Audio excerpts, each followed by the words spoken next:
Subscribe now and press the bell icon. Never miss an update from All-in-One for VI, this YouTube channel. If you like this video, share your friends and family. Write your feedback in comment box. Having sent button. Double tap to activate. Double tap to activate. नमस्कार. All in one for VI2. I learn English, so do you, so do you. We will hear and speak it, we will hear and speak it, read and write it too, read and write. इंग्रजी पाठ क्रमांक 10. I learn English, so do you.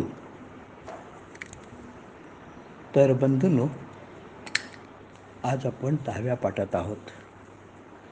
दिनांक 28 November 2021.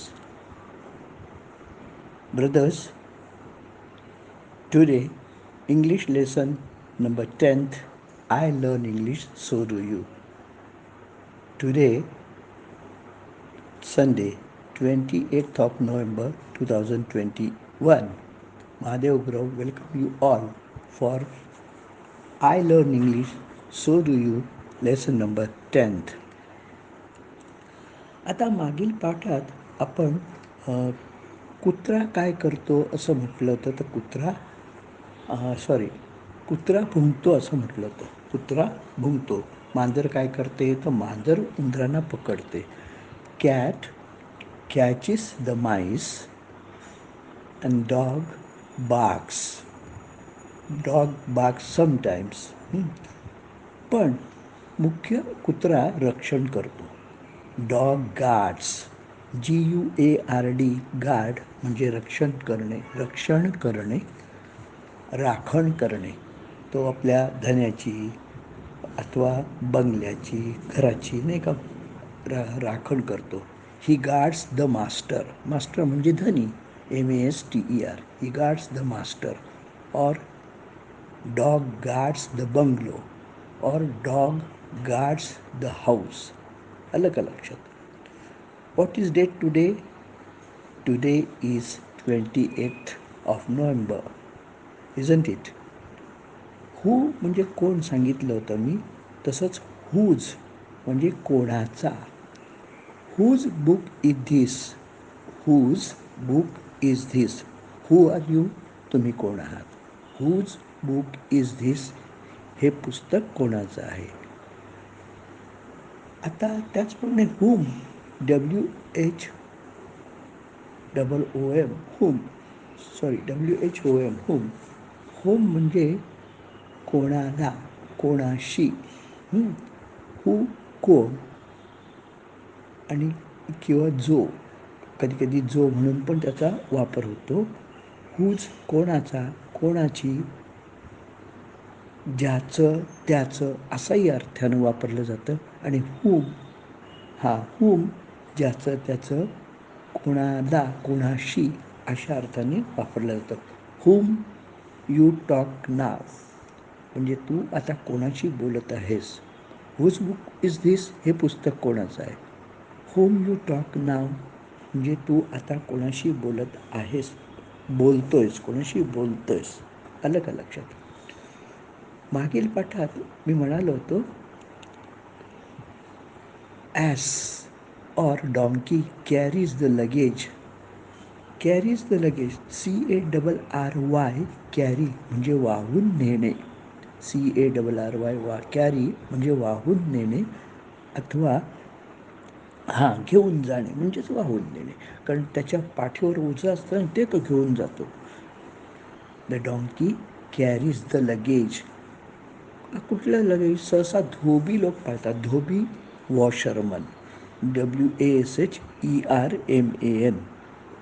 वॉशरमन म्हणजे धोबी. सहसा धोबी लोक गाढवांना पाळतात. असं का लक्षात? तर अशा पद्धतीने कॅरीचा उपयोग आहे. गार्ड हे लक्षात ठेवा. नंतर महत्त्वाचं म्हणजे हॅव, मागे हॅव मी थोडक्यात सांगितलं होतं. हॅव हे क्रियापद आहे. मालकीचे असणे, असणे, च्या जवळ असणे, खाणे, पिणे, स्वीकारणे अशा अर्थाने हॅव हे क्रियापद आहे. लक्षात घ्या. मालकीचे असणे, असणे, च्या जवळ असणे आणि खाणे, पिणे, स्वीकारणे. पण हेच हॅव सहाय्यकारी क्रियापद देखील आहे, जे क्रियापदाचं पूर्णकाळी रूप तयार करण्यासाठी याचा वापर होतो. म्हणजे पुढे मी सांगेन, पण जसं पूर्णकाळी रूप म्हणजे कसं, हॅवचं हॅड, आणि प्रत्येक काळानुसार जेव्हा हॅव येतं तेव्हा पूर्ण काळासाठी हॅव येतं, तेव्हा तिथे म्हणजे हॅवचं हॅज होतं, तेव्हा हॅड येतं. आलं का लक्षात? म्हणजे ते पूर्ण काळी, ते मी पुढे तुम्हाला सांगेन. सध्या फक्त सहाय्यकारी क्रियापद देखील हॅव आहे, हे तुमच्या लक्षात असलं पाहिजे, त्यासाठी मी सांगितलेलं आहे. मच, MUCH, मच म्हणजे मुबलक विशेषण आहे किंवा पुष्कळ, हे मागे मी सांगितलेलं आहे, मच. तर हां, what does washerman do? What does washerman do? Washerman washes the clothes. Clothes, clothes, CLOTHS, CLOTHS, clothes म्हणजे कपडे. CLOT, क्लॉथ म्हणजे कापड. लक्षात घ्या. आता हे कापड म्हणजे रेडीमेड वगैरे नसतं. क्लॉथ म्हणजे कापड. कापड आणि कपड्यात फरक आहे, लक्षात घ्या. CLOTH, क्लॉथ, कापड, आणि CLOTHS, क्लोज म्हणजे कपडे, आपले घालायचे कपडे वगैरे वगैरे. वॉशरमन वॉशेस द क्लोथ्स. धोबी हा कपडे धुतो. आलं का लक्षात? हे आपल्याला सांगता आलं पाहिजे. नंतर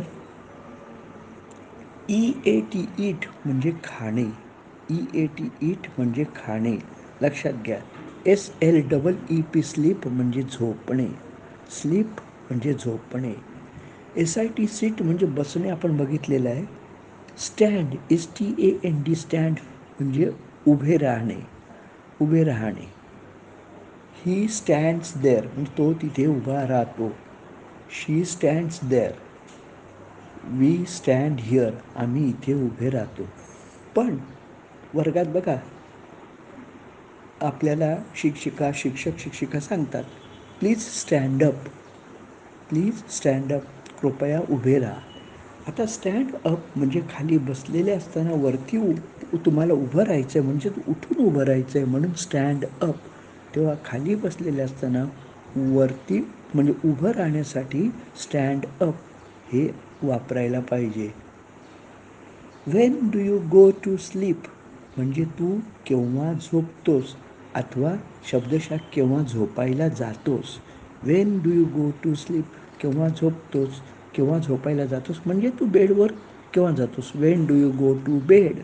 when do you go to bed म्हणजेच झोपायला कधी जातोस. BED, बेड म्हणजे बिछाना. म्हणजे लक्षात घ्या. When do you go to bed, when do you go to sleep, आणि व्हेन डू यू स्लीप अर्थ समानच आहे जवळजवळ, बरं का. When do you sleep. उत्तर द्या. I go to sleep at 10 PM. I sleep at 10 PM. म्हणजे अशा प्रकारे ह्याचं हे उत्तर होऊ शकतं. हे लक्षात घ्या तुम्ही. अशा उत्तर मी तुम्हाला सांगितलं. When do you eat. When do you eat म्हणजे तू केव्हा खातोस. I usually eat at 8 PM. Usually म्हणजे सहसा. USUALLY, युजली सांगितलेलं आहे मी मागच्या पाठात. सहसा, मी सहसा रात्री 8 वाजता जेवतो. खातो म्हणजे जेवतो, खातो ते चालतं बरं का. Do you eat banana? Yes, I eat banana. Do you like to eat banana? Yes, I like to eat banana. याचा अर्थ तर तुम्हाला समजलेलाच आहे, लक्षात घ्या.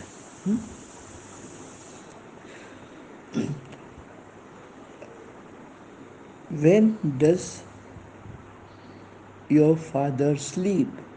म्हणजे तुझे वडील कधी झोपतात? When does your father sleep? My father sleeps at 11 o'clock. 11 o'clock. O'clock, O apostrophe CLOCK, clock म्हणजे वाजता. माझे वडील 11 वाजता झोपतात. अथवा ही goes to sleep at 11 PM. ते झोपायला जातात किंवा झोपतात 11 वाजता. He goes to sleep. अथवा my father sleeps at 11 o'clock. ओ क्लॉकचा अर्थ लक्षात ठेवा व्यवस्थित, आणि तो तुम्हाला चांगला आलाही पाहिजे, सांगताही आलं पाहिजे. ठीक आहे. नंतर हां, तुम्हाला हॅव सांगितलं आहे त्याचं. How many hands do you have? आता याचा अर्थ काय? हँड्स हात, hand singular, hands plural, HAND, hand म्हणजे हात. वेन हाऊ मेनी तुम्हाला सांगितलं आहे, हाऊला मेनी आलं की किती. How many hands do you have? तुम्हाला किंवा तुला किती हात आहेत? आता इथे आहे यासाठी हॅव आला. How many hands do you have? I have 2 hands. I have 2 hands. मला 2 हात आहेत. मला 2 हात आहेत. How many legs do you have? Legs म्हणजे पाय, LEGS, लेग्स, सिंग्युलर प्ल्युरल, पाय. I have 2 legs. I have 2 legs. How many mouth has the human? How many mouths has the human? आता म्हणजे मानवाला किती तोंडं असतात? Human has only 1 mouth. Human has only 1 mouth. म्हणजे मानवाला केवळ एक तोंड असतं. ओनली, ONLY, ओनली म्हणजे केवळ. मानवाला केवळ एक तोंड असतं. केवळ एक तोंड आहे, लक्षात घ्या. What do you do?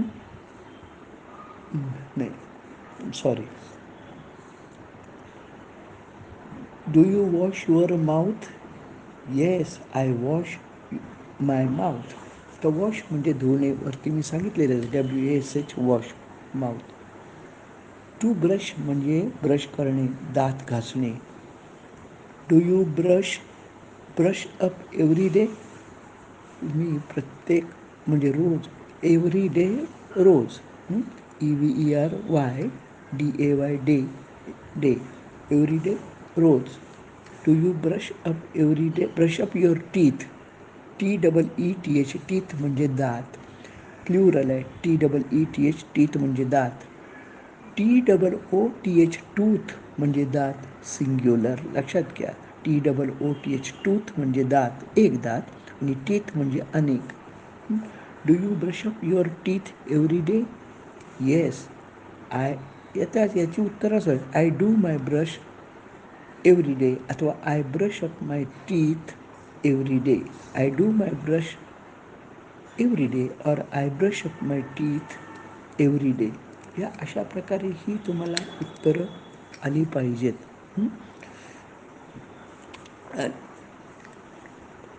What do you like to eat much? तुला भरपूर काय खायला आवडतं? What do like to eat much? तुला काय खायला अधिक भरपूर पुष्कळ खायला काय आवडतं? I like to eat fruits very much. म्हणजे मला फळं खायला जास्त आवडतात. मला जास्त फळं खायला आवडतात. फ्रूट्स, FRUITS, फ्रूट्स, फळं, सिंग्युलर प्ल्युरल आहे. Fruit, FRUIT singular, fruit. हे जे अशा आजच्या या पाठात आपण बरंचसं काय नवीन शिकलेलो आहोत, हे सगळं व्यवस्थित लक्षात ठेवा. नाव म्हणजे आता, आफ्टर म्हणजे नंतर, हे सांगितलेलं आहे.